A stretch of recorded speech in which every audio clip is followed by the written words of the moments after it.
Well, hello, everybody, and welcome to the 9th webinar in our NCME webinar series on COVID's impact on assessments. This week, we're going to talk about other assessments, which are assessments that don't fit nicely into the K-12 or certification licensure categories, because there's just a huge amount of impact just around all areas of assessment. So we wanted to bring in some different kinds and talk about different impacts here as well. So as normal, we've got this session structured into two parts. Each one of our participants, who I'll introduce in a moment, will provide a short presentation about what they've been working on and what they are bringing to the stage today.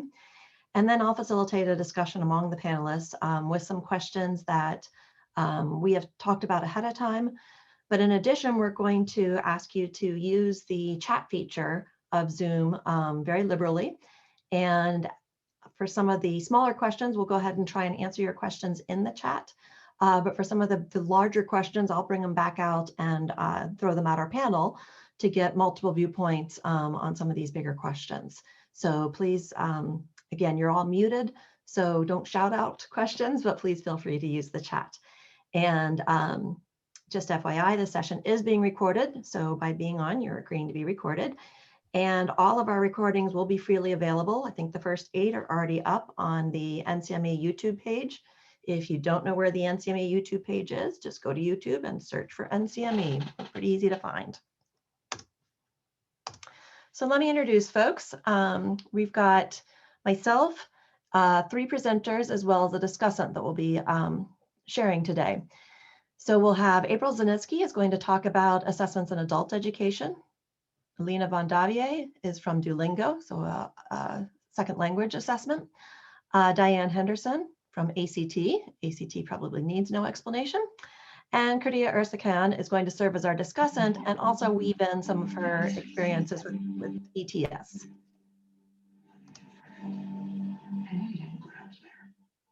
Somebody needs to mute. Is that you, April? Okay. This is me. I'm Mary Ann Perry. I run my own consulting firm. So what I'm going to have people do is everybody can just say hello while you guys read through the bios real quick. So.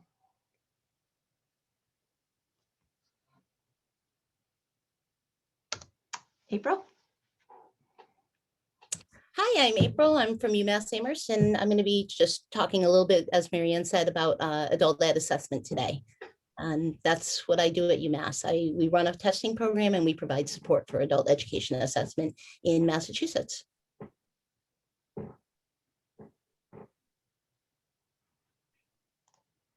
Alina? Hello, everyone. I'm Alina Von Davier, and I'm with Duolingo as the Chief of Assessment, and I'm also a founder and CEO of a smaller company, consulting company, Edastratech. It's fun to be here.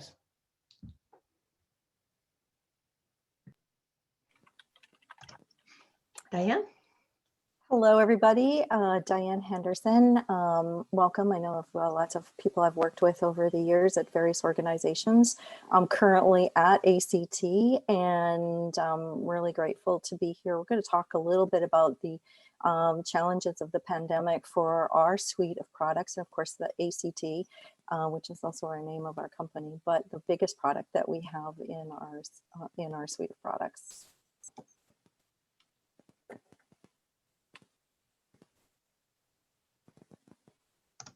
And Kurdia.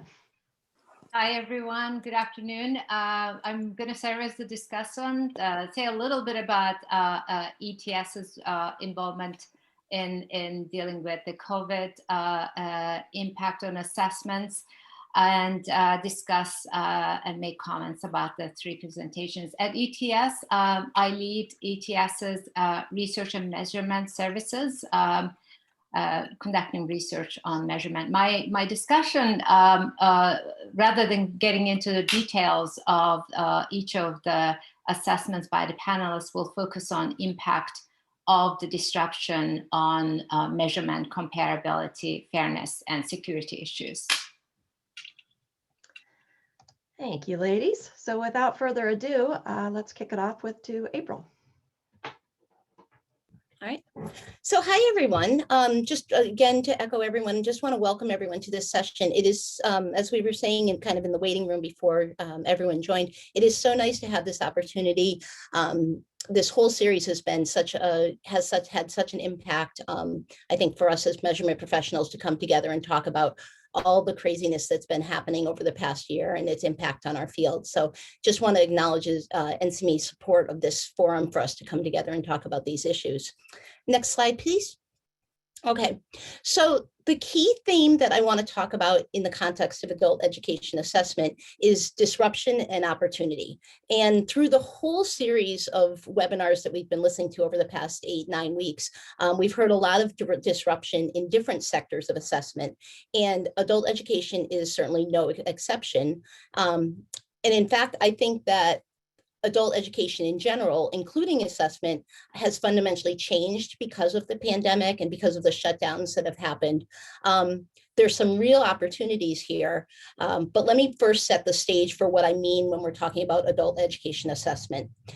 These are the population of interest here are adults who are working toward their high school equivalency credential, but they're not necessarily there yet. Or they may be ESOL adult learners who are working on their English skills. The programs that we're talking about, adult education, that occurs in public schools, it's happening at community colleges, it's happening at libraries, it's happening at community nonprofit organizations, and it's also happening in workplaces. So it's an incredibly diverse physical locations where students are studying and working on their skills. In terms of assessment, there's high school equivalency. That, to me, that kind of aligns with licensure and certification. The assessment for high school equivalency typically takes place in test centers, right? So when there were closures, when there were shutdowns, that was the biggest problem for high school equivalency testing. Now we've had this level of assessment that was happening, everything shut down. Assessment centers are coming back online, but there are still some access issues there. The conditions of assessment in high school equivalency, you know, it's challenging, but the biggest challenge is the distancing and the scheduling. Then there's classroom informative and diagnostic assessment in adult ed, and instruction has just changed. It's fundamentally different now than it was a year ago. How teachers are interacting with their students is different. So of course, all the work that they're doing in terms of local assessment is just different. And then there's the accountability assessment, and that's where I do most of my work. There are federal and state requirements that students in adult ed programs have to show gain. And the gain, of course, is you have to have a pre-test and a post-test within a fiscal year.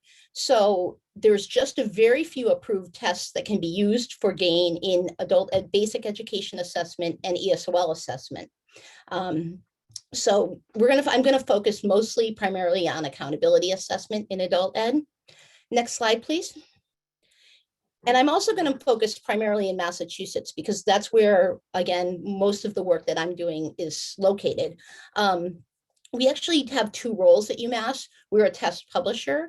We run the MAPS CCR. That test has been around for about 15 years now. We have a contract with the Massachusetts Department of Elementary and Secondary Education. It's a very close partnership. It's the coolest multi-stage test out there, we think. And then our second hat is that we provide standardized assessment support for 6 different tests from 3 different publishers, actually. So pre-pandemic, these are the delivery formats. The MAPT was always a computerized test. It's always been delivered over the internet.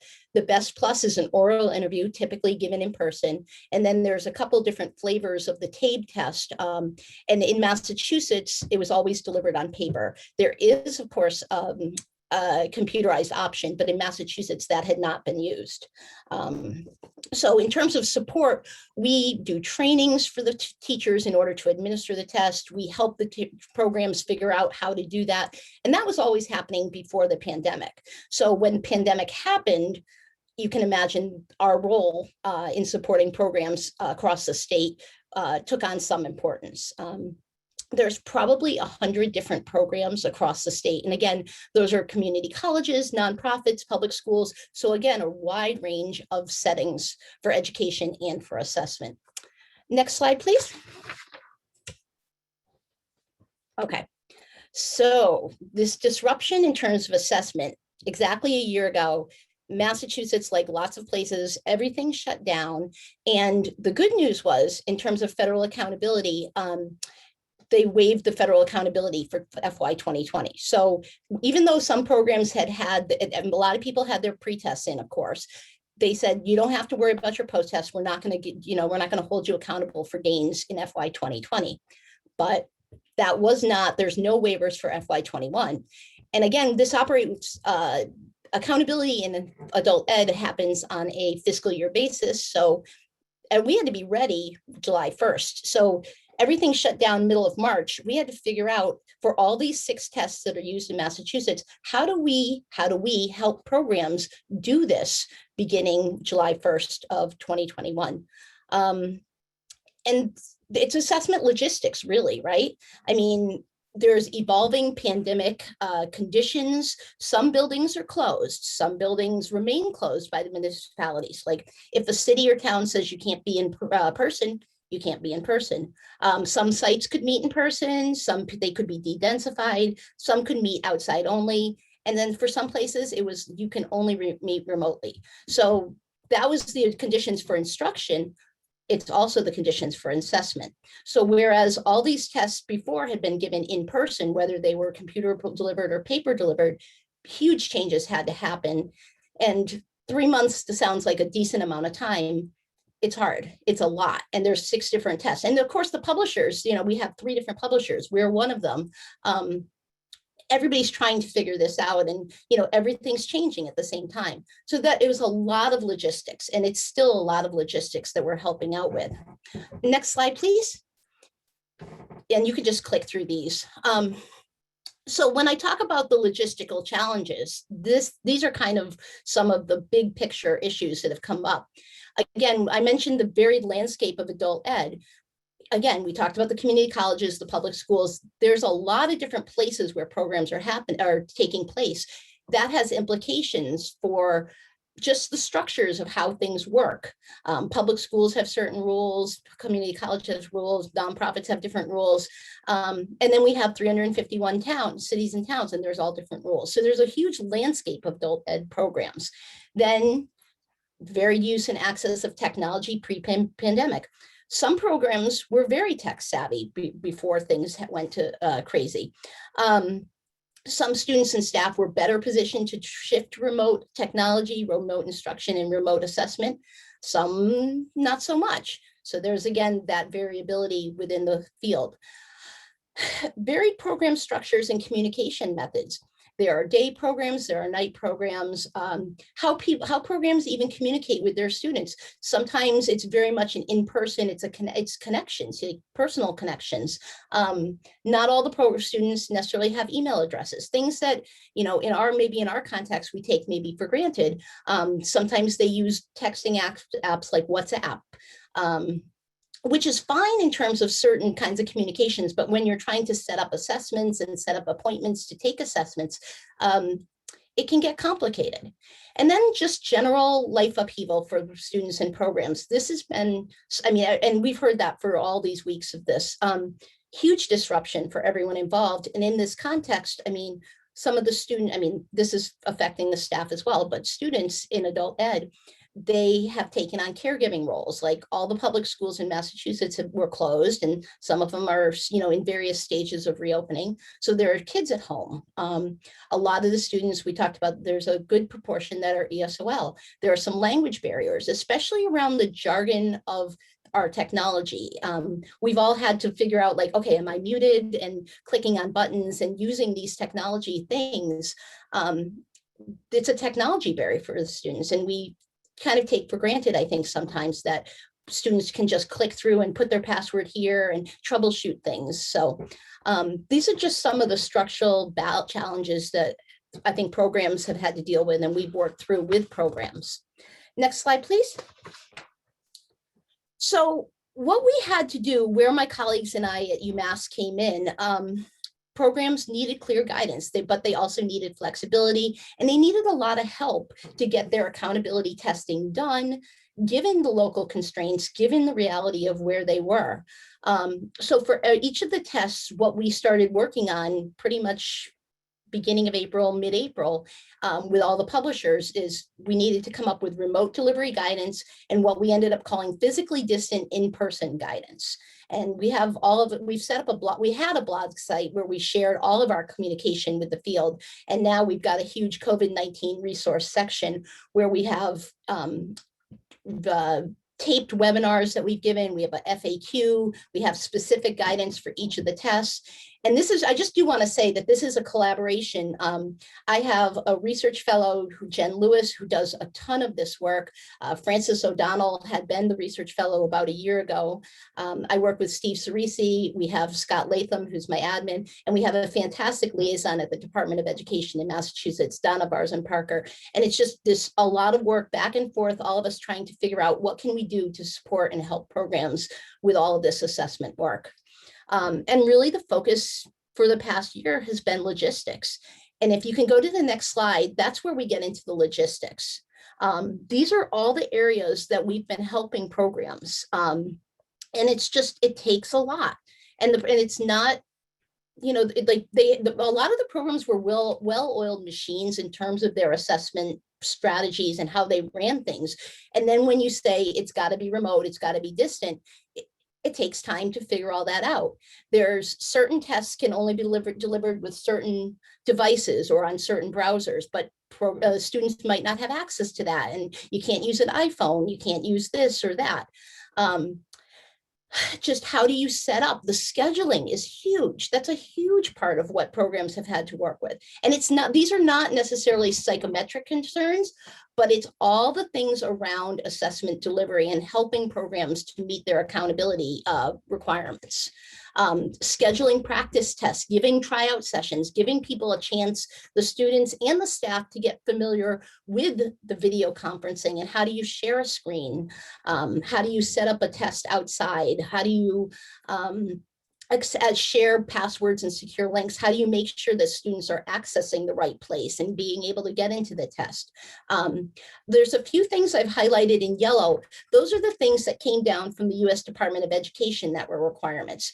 We talked a little bit earlier, just like how do you verify ID?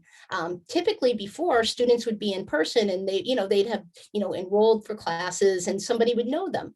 Now, how do we show ID? When students don't necessarily have an ID, they don't necessarily have a state ID. Is it okay that they show a electric bill, something like that? How do we verify ID remotely?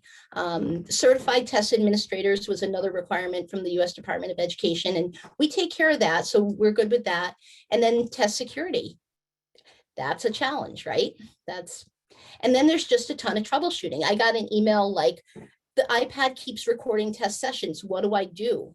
And I had to, like go into Zoom and go into iPad. And it turns out there's a default setting where sometimes iPads do record test sessions and nobody wants that. So these are some of the logistics where we've worked through. Next slide. And this is just, I had some pictures I wanted to show you. This is how they did it. There's a pop-up tent in a playground to do it physically distant. And then people had big Zoom sessions and breakout rooms, and programs would, before they could do it with one staff member administering a test to 10 or 12 students. Now, sometimes there's 2 or 3 students or 2 or 3 proctors and breakout rooms, and you're managing your students and helping them troubleshooting as they go along.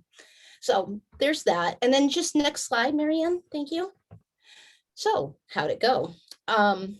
It's been hard, and I will speak both for the programs and the program staff that we work with, as well as my colleagues and I.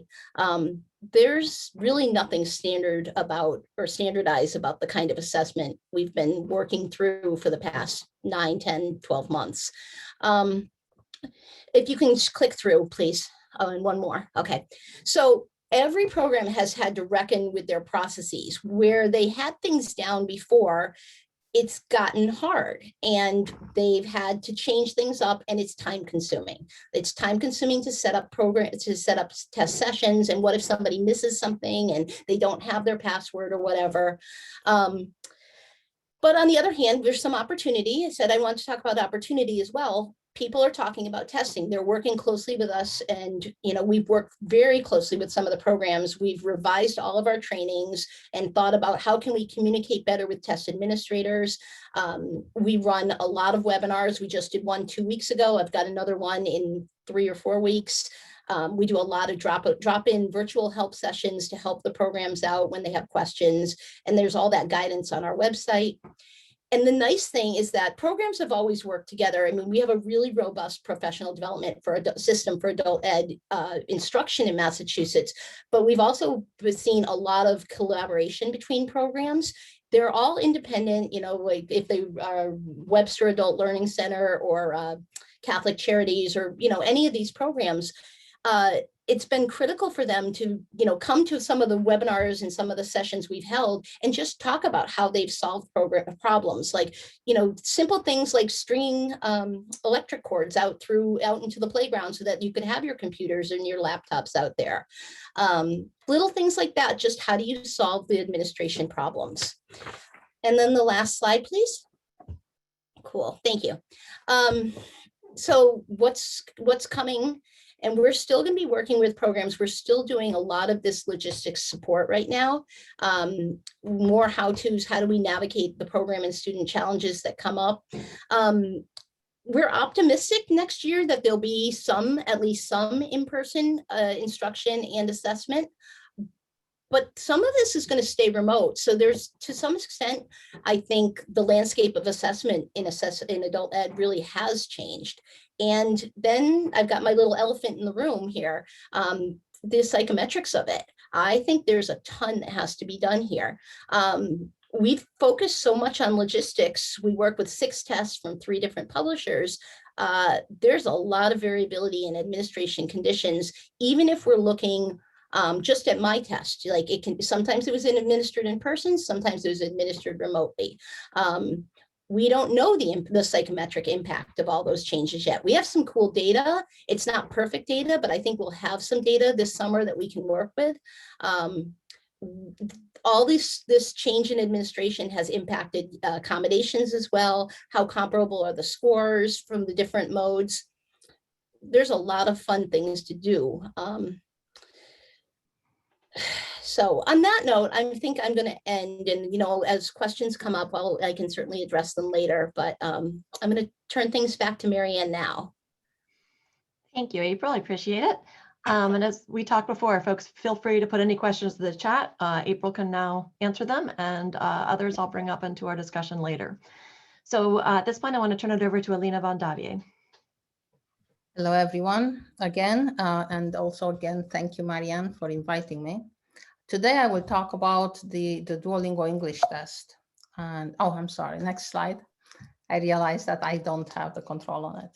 So I will start by sharing with you our missions, both the company mission and the test mission. And the reason I'm doing this is because this company is not as well known among in our community. So I think it's useful to know that Duolingo is actually a bit bigger than the first startup, and it has a very strong social mission, both for the learning app and for assessment. And for assessment in particular, the focus is on lowering barriers and increase opportunities for all the learners everywhere. Next, please. We talk about this test, the Duolingo English test, as a digital first assessment. And in that sense, is quite different from all the other assessments that I've seen so far in my career. And I truly believe that is the type of test that we will see in the future in many other applications. So let me tell you what we mean by that when we say digital first. It is designed with computational models and artificial intelligence algorithm in mind from the beginning, while ensuring that is evidence-centered and that is also based on language science.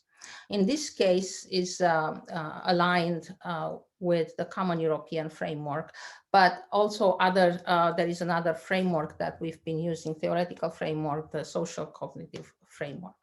It's also a valid and reliable test with actually an impressive reliability by 0.95 for the total test, and with quite significant reliability for all the 4 subscores. So by 88 in 0.88 for split half reliability, and also relatively high reliability in test retest, although it depends a little bit on the how big is the time period, the time lag between the testing.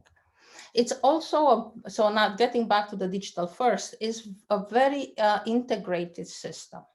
Is extremely smooth. So imagine your phone with multiple apps and different things are doing different things on that platform on your phone. So it works like that. It has a very fluid infrastructures where the theoretical frameworks and with the psychometric pieces into it and the artificial intelligence tools are blended together. But what makes it special, really truly special, is that it's completely test taker centered.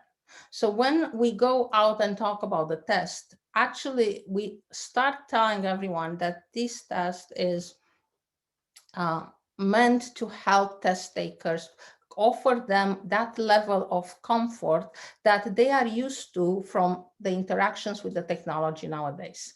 So it's a test that can be taken anytime, anywhere. It's online testing with remote proctoring, which is in itself a fascinating system that includes both human proctors and artificial intelligence, actually up to 3 humans plus AI for each test taker, but it's asynchronously. And it is flexible and affordable. Next, please.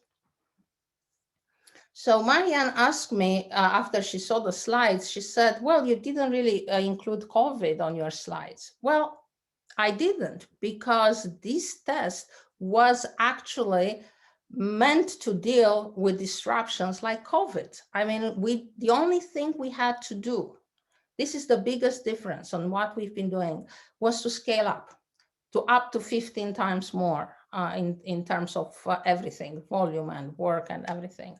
But because it had all the system in place, we did not need to change any of our modalities, neither the administration nor the psychometrics. And so how did we do that? And how we've been doing in the past? We use automatic item generation in a very specific way. We have, and this is one of my examples, so if the time will permit, I will go there. But the main idea is we have humans designing the items according to the evidence we want to collect. We have open educational resources for the sources. Then we have subject matter experts aligning these sources and tagging these sources with respect to the theoretical framework. Then we use artificial intelligence to generate these items, and then the items are reviewed by SMEs for fairness and bias. The advantage of having such a system in place is that our item pools are huge. The probability that a person taking the test again will see the same item is extremely low, to the point that for a while we actually were struggling a bit with having very sparse data. Now it's not the case anymore, given the volumes we're having. It uses online testing with remote proctoring. I mentioned that before. But what that means is that it gives each person the opportunity of being reviewed individually by a human, as opposed to, say, having one human in real time reviewing 15 people, proctoring 15 test session. In this case, you have one proctor per human. And that changes everything, because you review the video and you have more than one human and you have the AI. So even if the AI would make a mistake in one case and flag a session, the test will go next to the human for review. So the administration is highly secure. And we also use automatic scoring in a similar way as others do. We have the scoring designed by humans. We have the machine do the scoring at scale, and then we have reviews at different intervals. That leads to an extremely speedy score reporting. I don't think there is any other high stakes test that reports scores in hours after you take the test. What we've developed since I joined, because I joined the test just this summer, we built an automatic quality assurance system. We call it Aqua. And with that, we monitor the comparability, the trends. We look for fairness, deviations, eventually for anything that might crop up, given how often the test is administered in the whole world. And it's also a computer adaptive test, which makes it both efficient, but also accurate because you target the items to the right level of ability. Next, please. I summarize this. So what I'm trying to emphasize here is that Duolingo found an amazing way to combine the strength of the subject matter experts with the strength of the machine. The subject matter expert does what they can do best, which is design and evaluation. The machine does what it can do best, is scaling up. And again, I want to emphasize the fact that the test taker experience is at the core of every decision that is being made. Now, we have psychometrics involved from the beginning for the item development, because we want to make sure that the items and the test match the psychometric specifications. We have the administration and the proctoring part have also both. So the adaptive test is psychometric, the proctoring and AI uses computational models. And then we have psychometric models for scoring and for analytics. Next slide, please. So I want to just give you an idea about the test, where the research you can find out a bit more about different item types and what are the skills that these item types measure. Next, please. And I also just put here some examples of the items. We have 3 of them. And as you can see, we have multiple modalities. We have the speaking, the writing, and one of the really interesting item types, which is what we call the C-test items. So we have multiple modalities. We have multiple item types, and they are administered in adaptively to the students. Next, please. This is just to give you an idea. So this is the difference from COVID. It required Duolingo to scale up significantly. Next, please. And here I want to share with you, I have one example, and then Marianne will let me know if I get too far, and I will just stop. But I have one example about why Duolingo is different. And this is one case, how we develop the items. We can do a few more next so that I get all on the same page, actually. So what we have here is Duolingo figure out a way to replace the piloting of the test. So the idea is to traditionally you have expert written test items at piloting, and then you do the analysis, keep items, remove items, and once you have a lot of them, you put them in the pool. Obviously, it is both time consuming and expensive. Next, please. So what we are trying to do is to replace the part of the pilot. Next, please. And we do next, and we do that with next. We do that part by using artificial intelligence and subject matter experts for the development and evaluation. So they work together. So what we are doing is, I said that before, but I'm repeating here. We take open educational resources, we align them to the common European framework with humans experts, with language assessment experts. And then we use all of these examples and samples as training data for the machine. And then we generate those items with the same alignment. So in this case, the alignment and the difficulty is also estimated through this ratings and through the machines. After we have that, actually from a psychometric perspective, after that, it's not, the test is not that different. Next, please. So this next, and one more. So this slide actually summarizes what I mentioned before. We have the natural English language sources. We have the expert annotated text and word lists. We have statistical models for the Common European Framework difficulty estimation. And then we have this generative techniques. And with that, we create huge item pools that are aligned to the CEFR and ready to go. Next, please. To say a little bit more here, this is what you see here is the CFR, Common European Framework of References, that goes from A1 and it has can-do statements and explanations to C2, which is the mastery. And what you see here are examples of the difference, say, between A1 and the B2.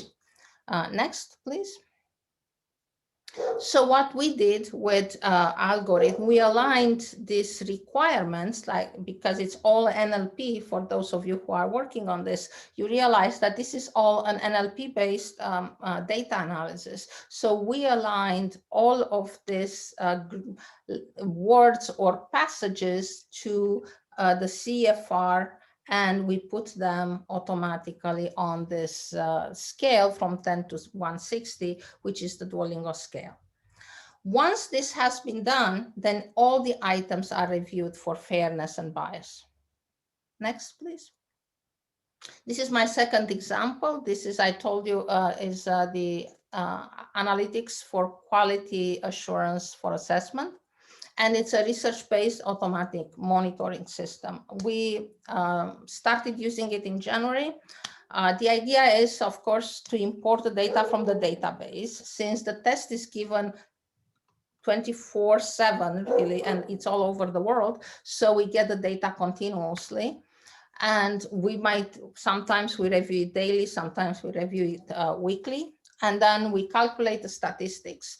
We are still doing some analysis right now to decide which statistics to look at.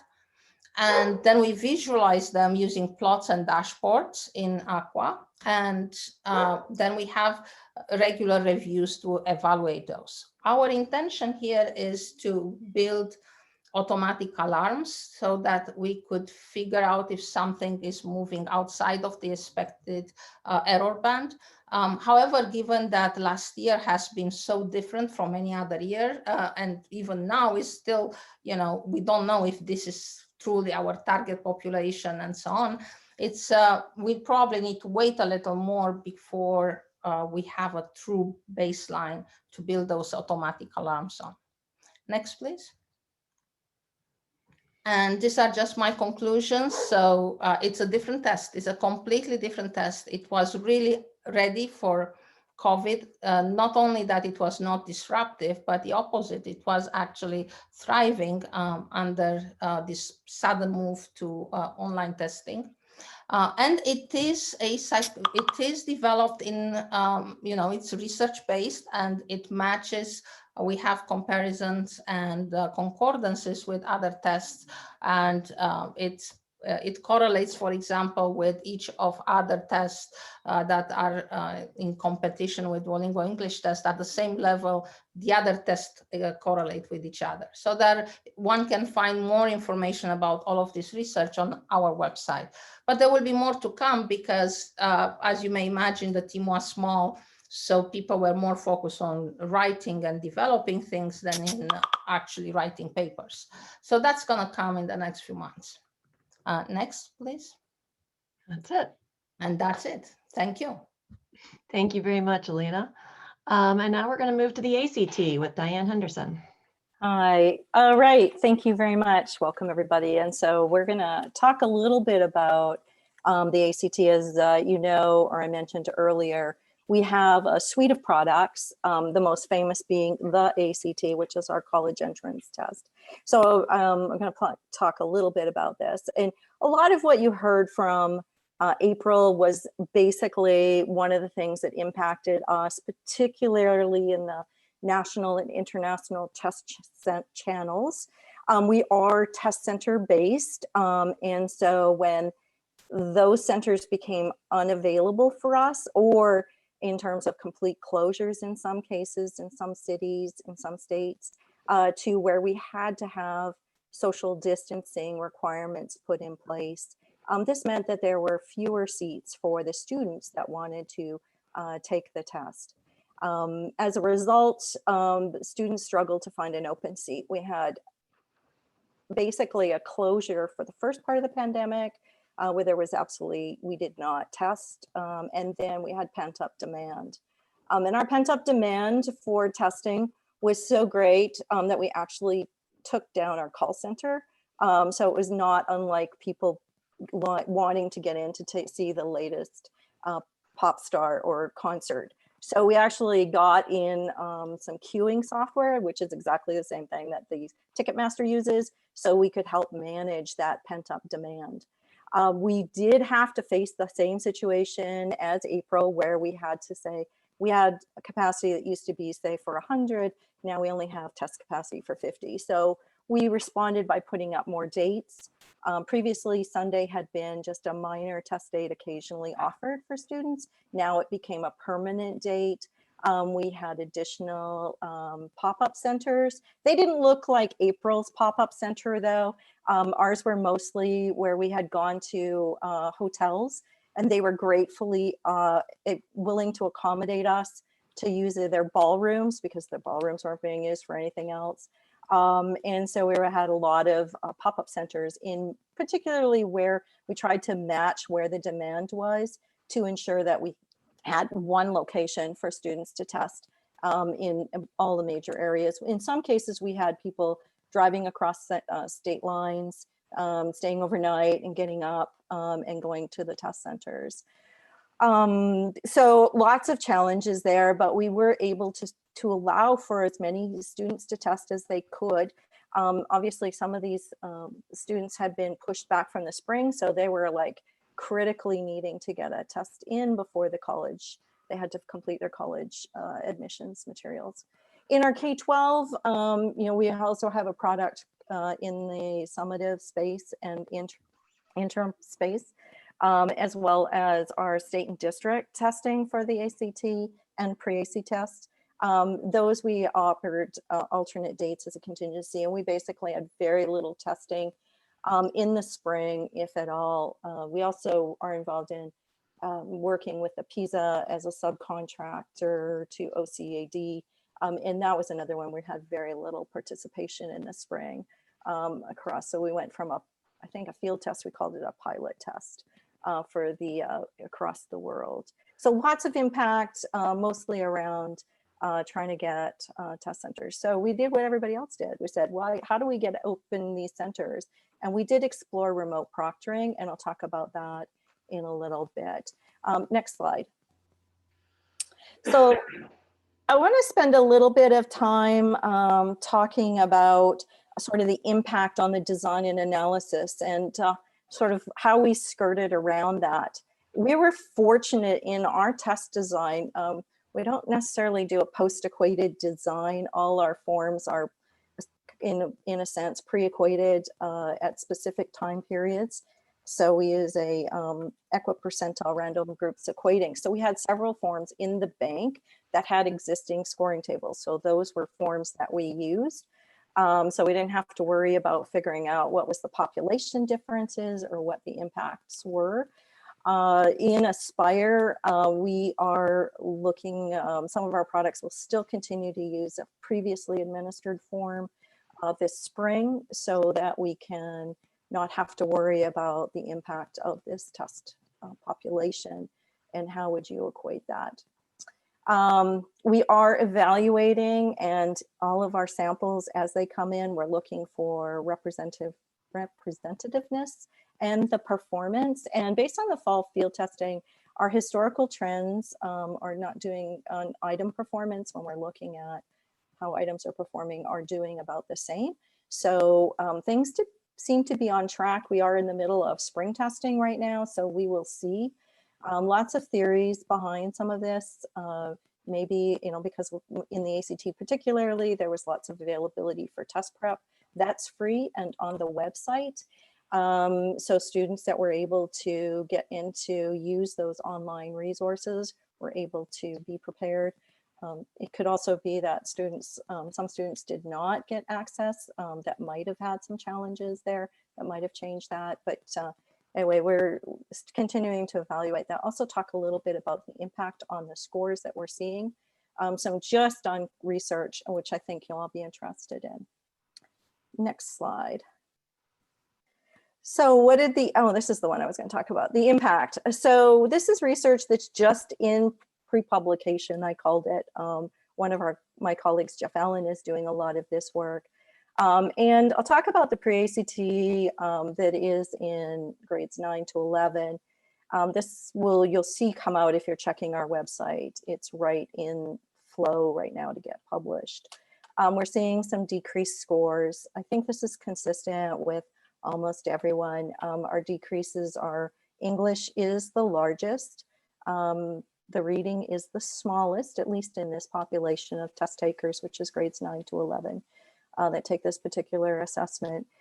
We also see they're not more pronounced for students from traditionally underserved backgrounds, which is a little bit of interest for us.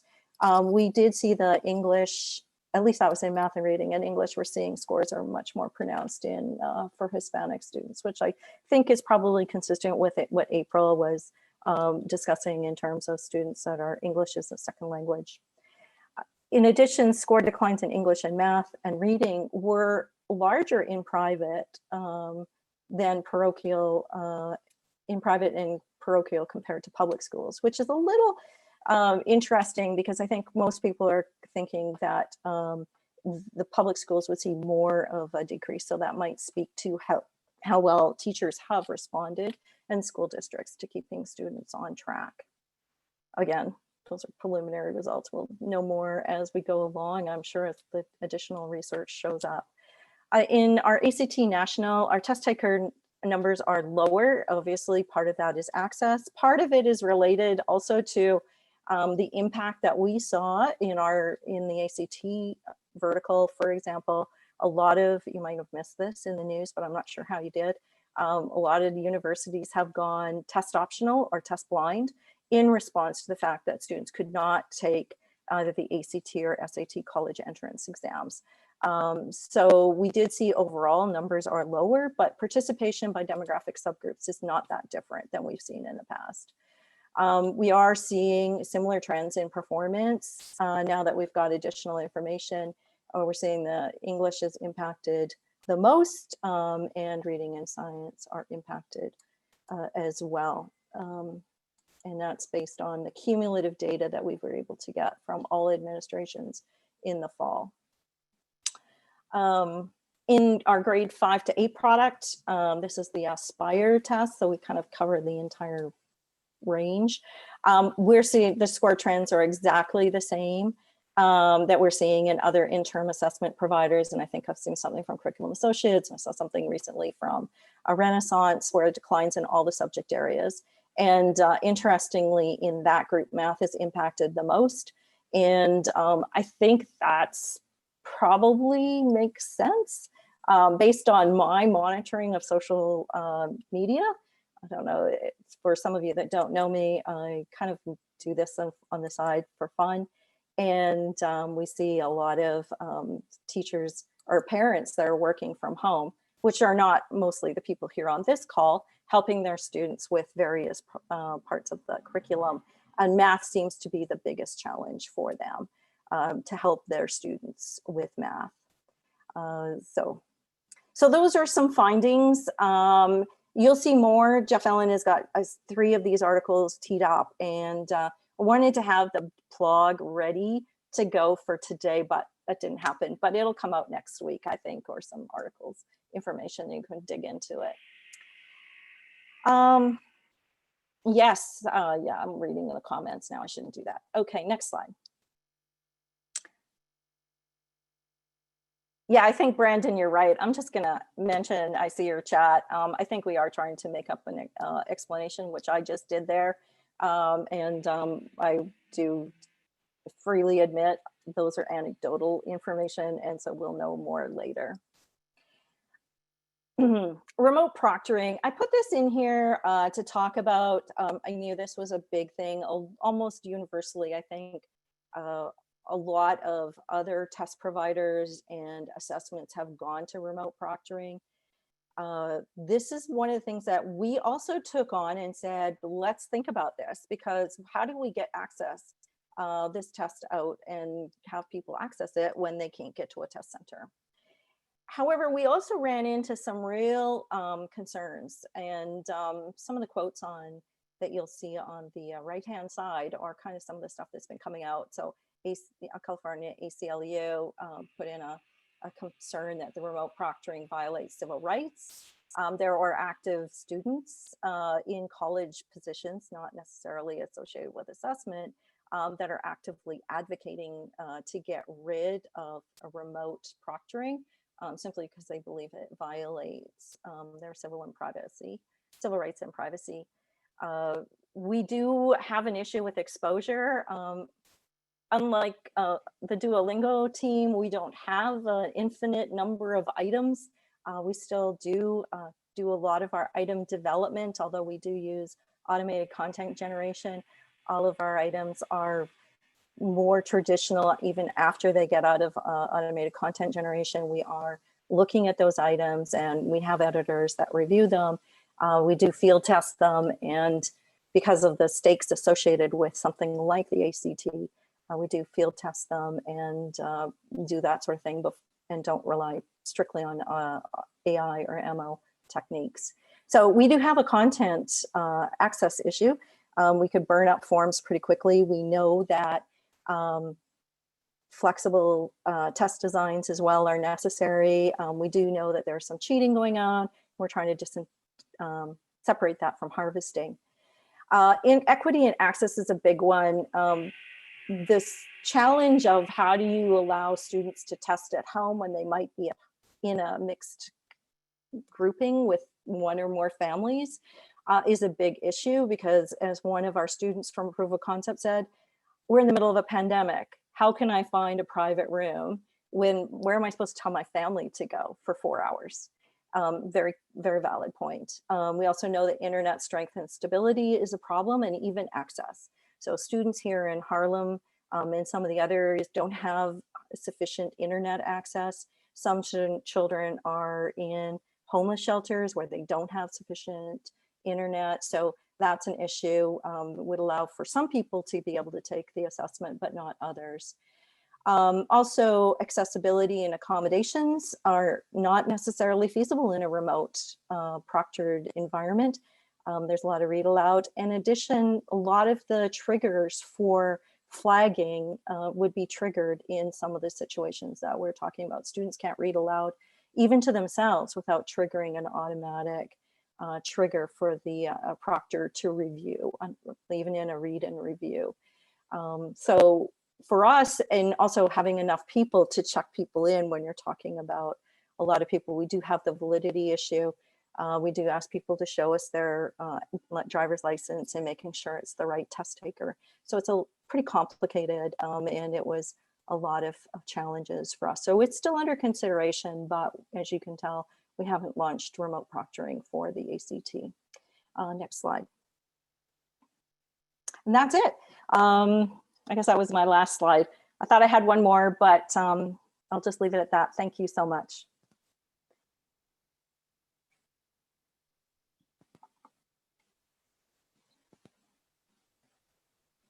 You're muted, Marianne.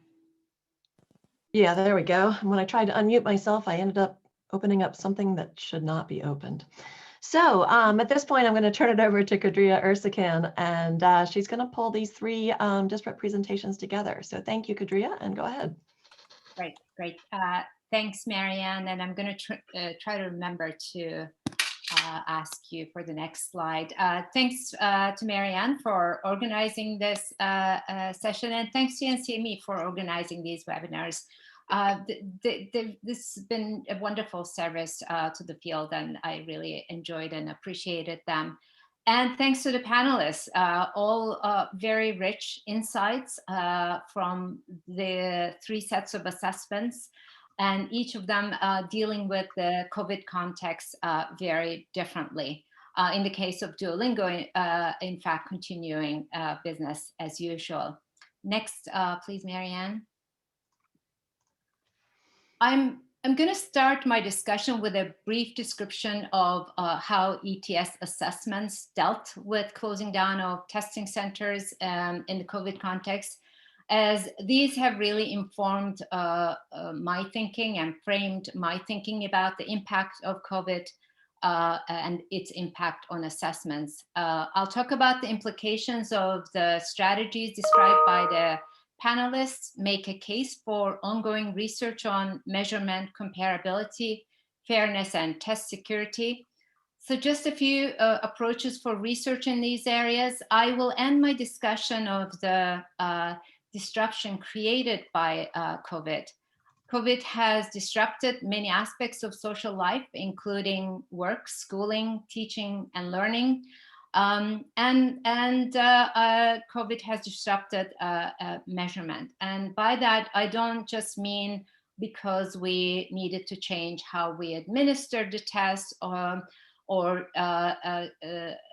consider different trade-offs of how we were going to administer the test, but it has also caused disruption to the core principles of measurement and I'll say more about that. Next, please. ETS launched home editions of its brand assessments in March 2020, beginning with the TOEFL and GRE tests, and then Praxis, HiSET, Heighten, and TOEIC. Hundreds of thousands of test takers have registered and took these tests, and we've received positive feedback from test takers and institutions about candidates being able to take these tests and continuing with their plans, with their applications, and so on and so forth.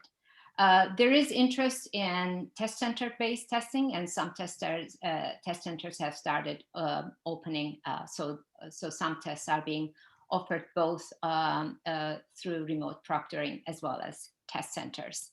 What is at-home editions? These are identical tests to those taken in test centers.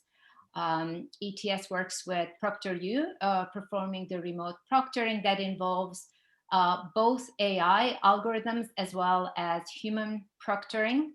And ETS has decided that we will actually continue to provide tests in this mode, given the importance of being able to provide the tests to people wherever they are. The next one, please. The panels described 3 test administration strategies: testing center only, at-home testing without proctoring, and at-home testing with remote proctoring.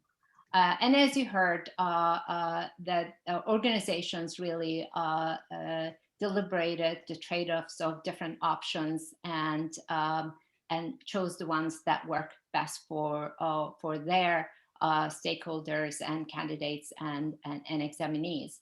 Each of these contexts have implications on test comparability, fairness, and security. Before I go into describing the impact of the 3 strategies, I want to highlight the significance of the disruption to measurement by testing at home and combinations of testing at home and test centers.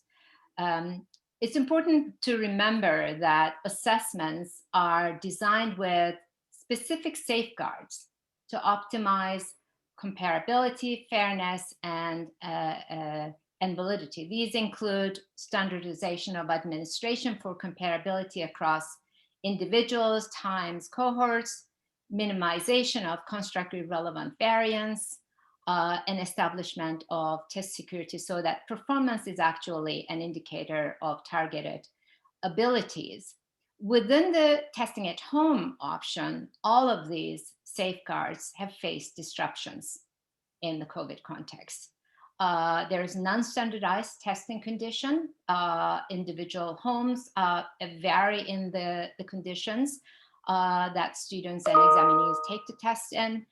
Lack of control of noise, interruptions, and other testing conditions that might be construct irrelevant, lead to construct irrelevant variance, and evolving test security breaches. So let's turn to the three strategies and the impact of these strategies on comparability, fairness, and security. In the testing center only context presented by Diane, testing conditions will be consistent as before and across administrations.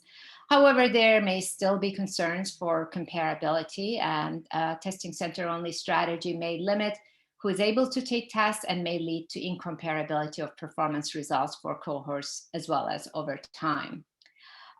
No change in test administration procedures, therefore standardization continues and benefits the fairness considerations. However, there is differential access to tests, and that's a fairness issue, which may eliminate the possibility of use of scores that may be important for access and opportunity. And these are, in general, my comments are intended for the testing center only a context rather than specifically for ACT. ACT and ACT related products have different purposes than some of the other tests that have been discussed. There is, in the case of fairness, there is the concern of consistency of score, meaning when there are significant differences in opportunities to learn. And we have great degree of evidence of great variability in that. And of course, more predictable test security issues that are more easier to manage and monitor. In the at-home testing situation, when individuals take tests, next slide, please, Marianne. When individuals take tests at home, many factors are at play that may impact performance. It's actually the one before, please, sorry. At-home testing, great, thank you. The performance may be impacted by the home environment, whether examinees have a desk that they can, quiet space that they can take the test in, the noise level in the home, family member schedules, their access to devices, equipment, their ability to deal with computer system and glitches, and their overall digital literacy. The test state, all of these factors, as well as the test taking environment in general, can influence performance in unpredictable ways. For example, at-home situation actually may have a positive impact for some people who may find it more relaxing to take the test at home, whereas for others, it may heighten the anxiety because of the complications around setting up the remote proctoring. Test security and item exposure issues are multiplied and have been evolving since switching to remote proctoring. Next slide, please. These factors influencing performance create challenges for interpreting performance on assessment as indicator of the targeted constructs. Very challenging, and these challenges are multiplied and require close scrutiny and research on comparability, fairness, and security issues. Any change in test administration may have an impact on performance and therefore may impact comparability over time, as well as across individuals and groups. Varying test conditions, as well as differential impact of testing at home condition across groups may result in differential score meaning. In the testing at home condition with less control of environment and devices can lead to evolving strategies to circumvent security measures and cheating and item exposure. And therefore, there's a need for continuous monitoring and updating of methodologies for security breaches and possible cheating. In the next set of slides, I make some suggestions for a few approaches for such research. Next, please. The key comparability issue in a lot of cases is comparing individuals who took tests in different testing conditions that a lot of testing programs are facing, test center and at-home testing. How do we examine such comparability when randomized experiments are not possible? A few different ways can involve comparing score distributions with the pseudo-equivalent groups approach that can match groups on observed selected characteristics to create more comparable groups. Of course, this approach has some limitations, and there is a need to follow up with true experimental designs when such designs can be implemented. Item invariance, properties of items across test center versus at home. Response process comparisons, including examinee actions and timing. Similarity of the relationship with external criteria, such as other test scores. And small scale think a lot protocols can provide insights about the nature of the differences in the two administrations. Next, please. The key questions with respect to fairness of at-home testing is whether groups are differentially affected, and whether scores can be interpreted consistently across groups, individuals who have taken the test in different conditions. Some of the ways of getting at these issues include differential security flags for groups. For example, looking at differential rates of reported irregularities across demographic groups, racial, ethnic, language groups. Potential implicit bias of proctors. So therefore, looking at demographic background of the proctors and the examinees themselves, and looking at whether there is a systematic relationship between the proctor background and the examinee backgrounds. Another approach is looking at the differences in performance and response processes in at-home versus testing center for different groups. If there is differential variation, this can look at differences in response latencies, response processes, omit rates, item and test score differences. We can also look at differences in levels and types of disruption. We know that in the digital testing conditions, there can be disruptions in testing, whether there is differential impact for groups of those disruptions. Differential relationship with the external criteria will also be an important thing to look at. And typical differential response patterns through diff analysis. Next slide, please. With regards to test security, it's important to examine multiple sources of data in addition to proctor alerts. To verify the proctor alerts, what the alerts are based on and the validity of those alerts.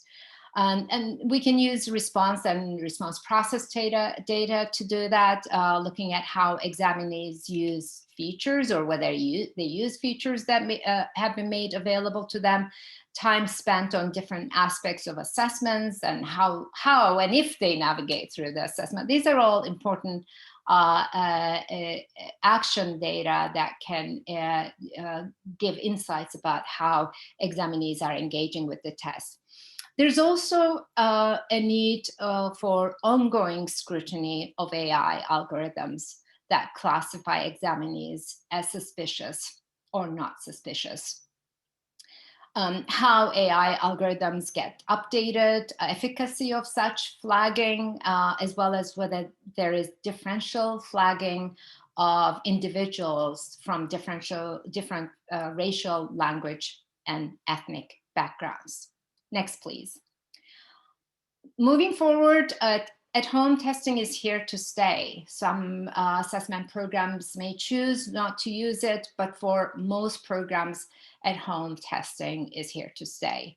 The disruption created by COVID highlighted the importance of the social-cultural context of assessment, including a student examinee background, home environments, access to digital devices, and digital literacy. These factors have always had relevance to performance on assessment and impacted performance to some degree. But these, how these factors may be affecting performance in a home testing situation is quite clear and cannot be ignored.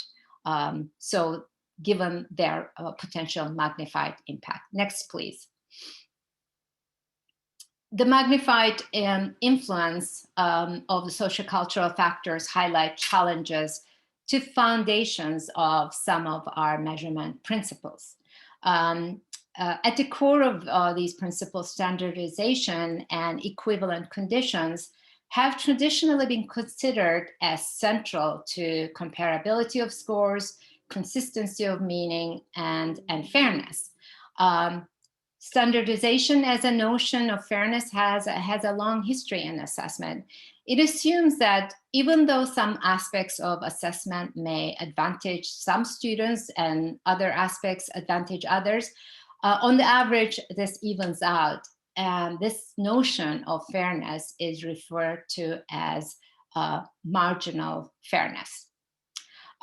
Important to note that standardization and equivalent conditions and procedures do not always provide equivalent evidence of students' knowledge, skills, and abilities, and therefore has limitations in creating comparability and consistency of score meaning. In the current context, deviation from standardization is necessary. So alternative to marginal inference is what's called conditional inference, which refers to departures from standardization and providing opportunities for examinees to demonstrate their knowledge, skills, abilities in optimal ways, supporting a conditional sense of fairness. And this may involve adapting task situations or assessment procedures to different contexts, so that even if there is some level of variation in the ways in which different examinees are treated, the resulting evidence is more comparable across individuals. Next, please. As a final note, so in addition to an emphasis on the need for ongoing research on comparability, fairness, and security, with different strategies that have been used, and in particular with at-home testing, I end my comments with an emphasis on the need to adapt our measurement principles to this context, where there is growing justified need to test individuals in testing conditions that meet their current needs. Our current assessment context require greater focus on validity of inferences for specific students. And we note that all our measurement principles are tied to groups. Limitations in such focus on groups have been challenged by several researchers due to heterogeneity of targeted populations and the importance of taking the social cultural context into account. The disruption from COVID is an opportunity and a challenge for us that accelerates the urgency to address these limitations. Thank you.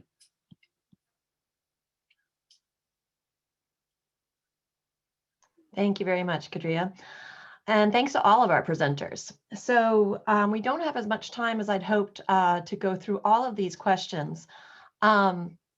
And I think the presenters did a really nice job pulling in some of these questions in their responses.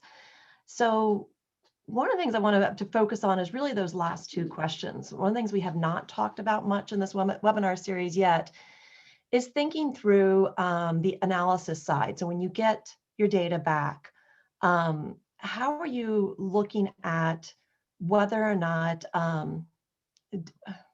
what kind of differences you're seeing in performance and how to disentangle? Are there issues with item exposure? Are there differences in cheating?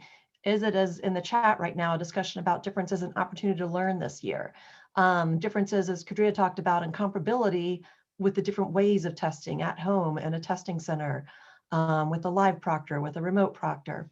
How are we teasing all this out? So Diane, I'm going to start with you because I know you've done some research looking at the pilot studies you were doing when you were looking at some of the remote instruction. Did you get a chance to look at data and just say, how would I think about teasing out differences? Well, the initial studies that we did were with proof of concept. So they were like with 100 or less students. So we had talked about looking at some of the things that Kadria had talked about. How do we understand the differences? And they were not randomly controlled. So we didn't have two conditions. So we were looking at stuff that we understood. We used a pre-existing form. Motivation conditions were different though, because these were not college reportable. They were, I think in our first proof of concept, we saw motivation effects all over the place. People, and we also had some challenges with technology. Students couldn't get in. We had a hard time with them sometimes navigating the things that April was talking about. Sometimes the students couldn't navigate, so they just gave up after a while. So I think that it's hard to know what the impact is going to be. And if we were to go down that path a little bit further, we had some plans to look at performance in a traditional. Also, we'd be looking at things that are going online versus paper and pencil, which is primarily how the ACT is given right now. And those studies that we are going to leverage from earlier work the previous year, where we were going to go online, to see that there would be some adjustments that we would need to make the scores equivalent or interchangeable. Thank you. April, have you had a chance to look at any of your data yet?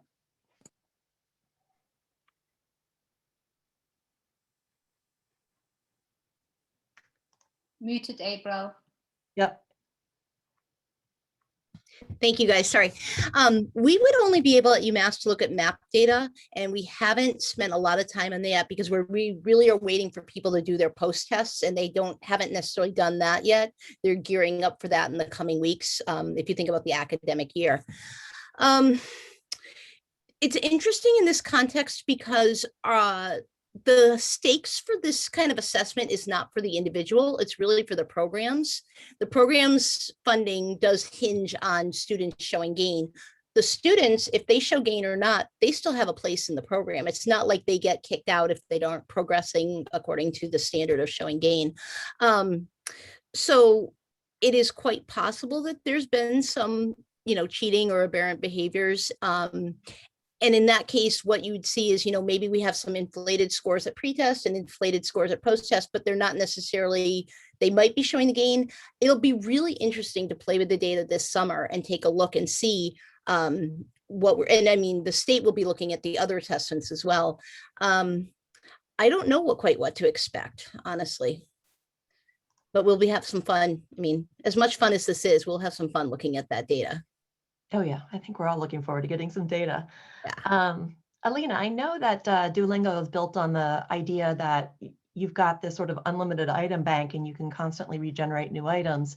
But do you do anything to kind of ensure safeguard your items and make sure that they aren't released and people aren't seeing the ones that they're not meant to see? Yes, of course we do. We do monitor the internet, as I know it's common in other companies. We pay attention of having item reused and popping up on different websites. And we do have a system in place that does both monitoring as well as blocking of specific devices that are meant to hack the test. So because it's an engineering-led company, you can imagine that the engineering around ensuring the security is quite stringent. So having a lot of items is also part of our strategy, but is not the only one. Good. Kadria, do you have advice for us on the kinds of analyses we should be thinking about when we're looking for aberrances? And then also, I think the thing where I get stuck on is figuring out, how do I attribute any anomalies I see? How do I tease out opportunity to learn from a lack of comparability in the actual test environment, for instance? And you're on mute too. We're all going to do it once. Yeah. In a few months, I'll learn that. I'll get to your question. There is a very interesting question from Andrew, and I'm going to connect the two. And I, not that I have a very full response to his question. When does opportunity to learn matter or compromise validity and fairness? Just a brief response to that. When the interpretation and use of the scores have make some assumptions around learning, and then it can impact the validity of those interpretation and use. And one of those cases is, for example, in use of test scores for college admissions. If there is differential opportunity to learn in this very particular case, especially, then that can compromise the whole premise of using college admissions tests is to inform decisions about the likelihood of success at university, and that can be compromised because if the candidate examinee students have not had chance to learn in this 12 months that we've been in. With regards to test security breaches and how to flag them, how to learn from them. What I have learned about this is that it's using multiple sources of data is really critical, and in the context of remote proctoring in particular, where the initial flagging may come from artificial intelligence-based algorithms based on machine learning, we really need to make sure that that's been verified and supported by human proctors. In addition, if they're both verifying some suspicious action and behavior, to be really triangulated with other sources of data, perhaps where the examinee is, and whether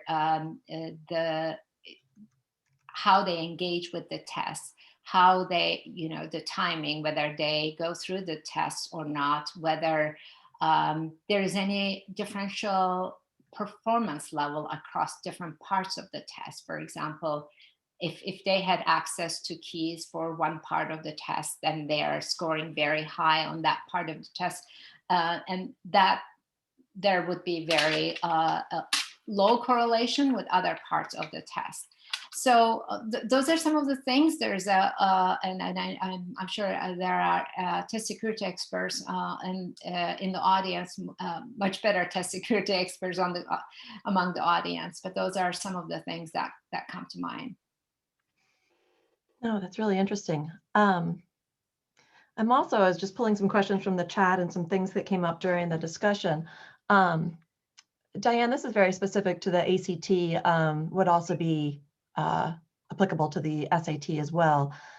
There's some relief in terms of the federal government requiring states to provide assessments for those states that use the ACT or SAT as their high school assessment, that these kids, these high school students will get an opportunity to take these tests.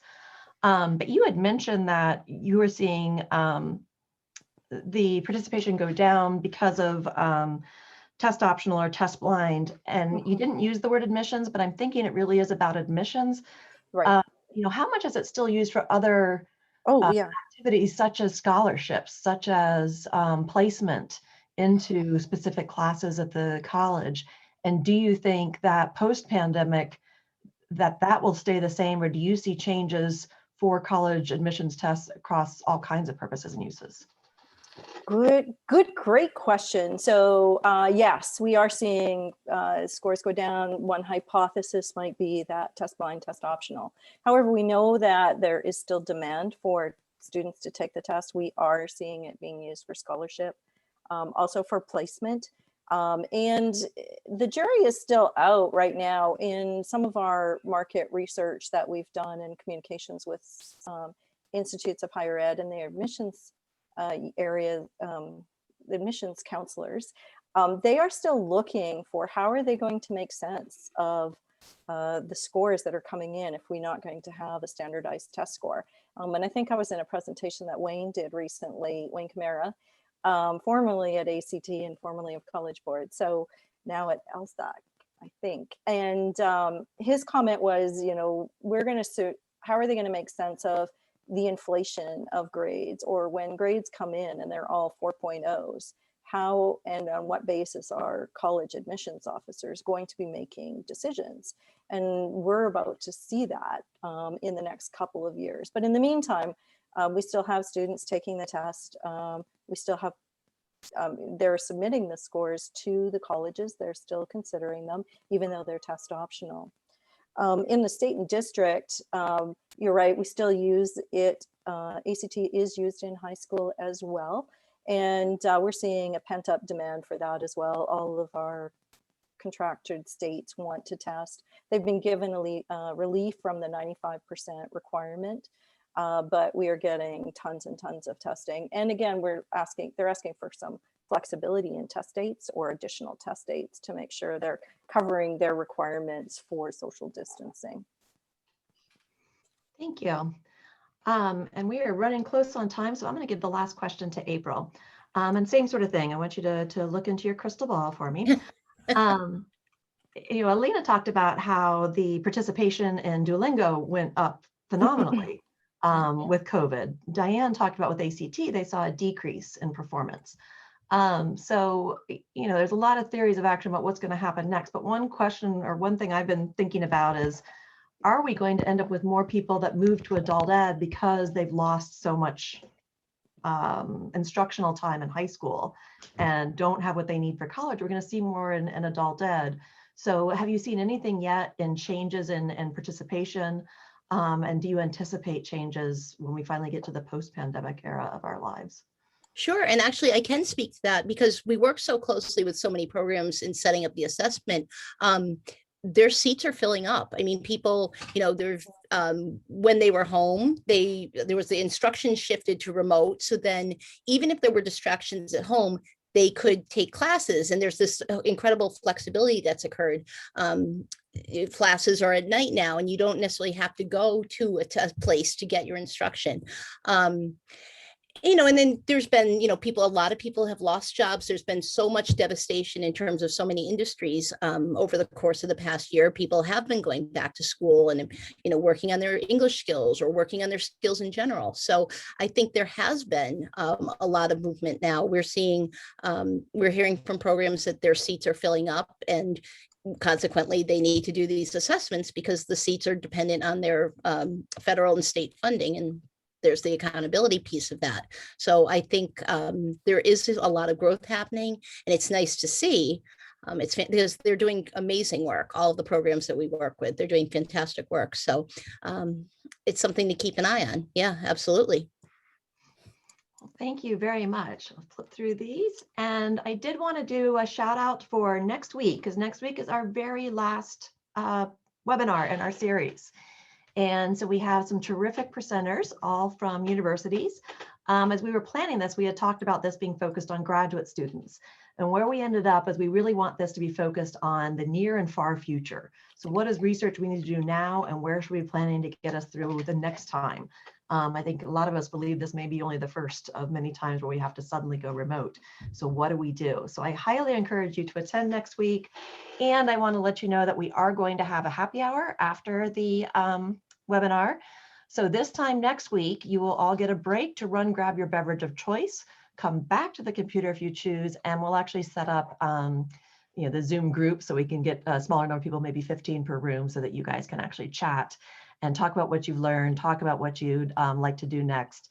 As I wrote in the chat, I appreciate Dan's comments. I think we're going to get some good suggestions on what else we should be doing, because this has been a really nice way to interact with our NCMA peers. So on that, thank you so much to our 4 presenters and to everyone for joining us, and have a terrific rest of your week. Bye-bye. Yeah. Thank you. Bye. Thanks, everyone.